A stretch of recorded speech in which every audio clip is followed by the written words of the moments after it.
लोकांचं म्हणणं आलं की युनिटचं जे काम करायचं आहे, संघटना वाढवायची आहे, या संघटना वाढवण्यासाठी अतिशय महत्त्वाचं, खूप महत्त्वाचं काम करावं लागतं.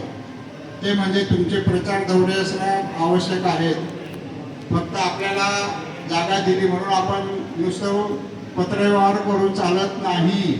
तुम्हाला प्रत्यक्ष विभागनिहाय तुम्हाला दौरे करावे लागणारे आहेत. तरच तुमचे जे नवीन सभासद आहेत ते सभासद तुमच्याकडे येतील. नाहीतर मग आपण म्हणून नाही आम्ही पत्रव्यवहार केला, ह्या वार्डला कळवलं आहे, ते होईल, तसं होत नाही. आता जुन्या जे आमच्याबरोबर जे सदस्य होते, पदाधिकारी होते, त्यांनी तुम्हाला सर्वांना सांगितले ते कोणत्या पद्धतीने काम करावं लागतं ते. तर त्यासाठी नवीन आलेल्या पदाधिकाऱ्यांना शुभेच्छा. आणि तुम्ही सुद्धा वेगाने काम करा आता. कारण शाळा आता या ठिकाणी एकाच अधिवेशनात असतील तो फार त्रासदायक होणार आहे ते. कारण निवड करताना आपण सकाळ दुपार असे कोण आहेत का त्याचे एक कार्यमीमांसा घेऊन आपण हे निवडणं पाहिजे, आवश्यक होतं. तर या ठिकाणी आता बरेचसे हेडमास्टर आहेत. तर हेडमास्टरांना आता या ठिकाणी आपल्या नवीन याच्याप्रमाणे कार्यप्रमाणे तुम्हाला थम्सअप केल्याशिवाय, थंब केल्याशिवाय किंवा फेस रिडिंग केल्याशिवाय तुम्हाला बाहेर पडता येत नाही. परंतु तरी जायचं असलं तरी हेडमास्टरला बऱ्याच मुभा असतात, ते जाऊ शकतात.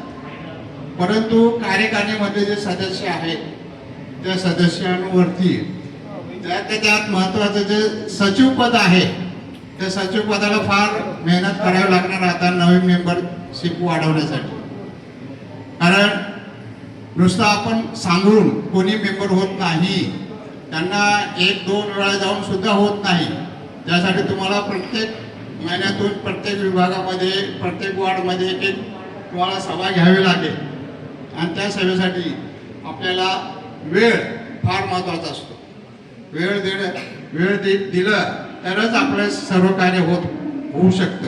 कारण जेव्हा मी झालो 2000 मध्ये, त्यावेळेस मी संपूर्ण मुंबईतल्या जेवढ्या शाळा आहेत त्या सर्व शाळा मी जाऊन प्रत्यक्ष पाहून तिथल्या सभासदांना भेटून एक केलेलं आहे.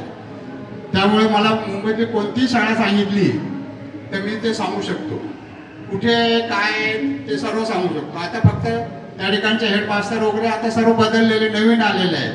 त्यामुळे आपल्याला ज्या भागामध्ये कमी संख्या आहे, लोकसंख्या, आपल्या शिक्षक संख्या, तो भाग निवडायचा आहे. किंवा जिथं जास्त आहे, आता उदाहरणार्थ तुम्ही जर घेतलं तर आपल्या सेंट्रल लाईनला आपले खूप शिक्षक आहेत. वेस्टर्नला पण आहेत आणि हार्बरला पण आहे. तर त्या पद्धतीने आता जे आपली निवड झालेली आहे त्या भागातल्या पदाधिकाऱ्यांची ती जबाबदारी घेऊन सदस्य संख्या वाढवली पाहिजे. आता सदस्य संख्या वाढवण्यासाठी आपल्याला, तुम्ही म्हणाल की आम्हाला जागा नाहीये, रूम बसण्यासाठी नाही, तर मी अंकुश सर असताना सुद्धा सांगितलं होतं आणि हजारे सरांना असताना सांगितलं की तुम्ही अर्ज द्या एज्युकेशन ऑफिसरला. तुम्हाला मी सेंट्रल जे तिन्ही लाईनवरून लोकांना येता येईल अशी जागा माटुंग्याला आहे, ते माटुंग्याला तुम्हाला मिळू शकते. कारण आपल्याला भाडं द्यायचंच आहे, रेंट द्यायचंच आहे. दर शनिवारी आपण सुरुवातीला रेंट देऊन, भाडं भरून आपण शनिवारीच्या त्या ठिकाणी शाळा 4च्या नंतर आपण घेऊ शकतो. कारण 4च्या आधी कोणी आपल्याला देऊ शकणार नाही. 4च्या नंतर आपल्याला ती शाळा मिळू शकते त्या ठिकाणी वर्ग खोली बसायला. तर तसा तुम्ही प्रयत्न करा.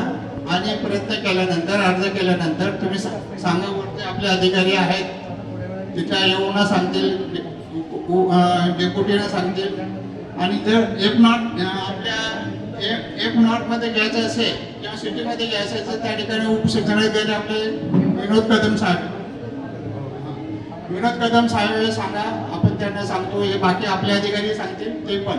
आणि शिक्षणाधिकारी तर आपलेच आहे, त्यांना संपूर्ण इतिहास माहिती आहे. म्हणजे सेकंडरीचे पण आणि प्रायमरीचे पण शिक्षणाधिकारी आहेत, त्यांना सर्व इतिहास माहिती आहे. फक्त प्रश्न येणार आहे की तुमची सदस्य संख्या आता सध्या असणं आवश्यक नाही. पैशावर जर तुम्ही रूम घेतला तर आपल्याला रूम भाड्याने देऊ शकता. त्या पद्धतीने आपण हे करा. आणि आता हजारे सरांनी सांगितलं की 10% आपले जे कर्मचारी आहेत त्या 10% कर्मचाऱ्यांची सभासद नोंदणी होऊन आपल्याला रजिस्टर नंबर मिळू शकतो. परंतु हे करण्याच्या आधी एक तुमच्यावर आता जबाबदारी येणार 3 वर्ष झाले, 3 वर्षाचा किंवा त्याच्या आधीचा ऑडिट रिपोर्ट तुम्ही सबमिट केला नसेल, जवळ 5-7 वर्ष ऑडिट रिपोर्ट केला नसेल तर तुमचं हे जे आताचं रजिस्ट्रेशन आहे तर रद्द होईल. नवीन आता कार्यकारिणी आले ते नवीन तुम्ही लेबर ऑफिसरला हे करून नवीन रजिस्ट्रेशन ट्रेड युनियनचा नंबर मिळवावा लागेल. पण हे सध्या तुम्ही आपल्यातच ठेवा, सध्या आपल्यातच ठेवा.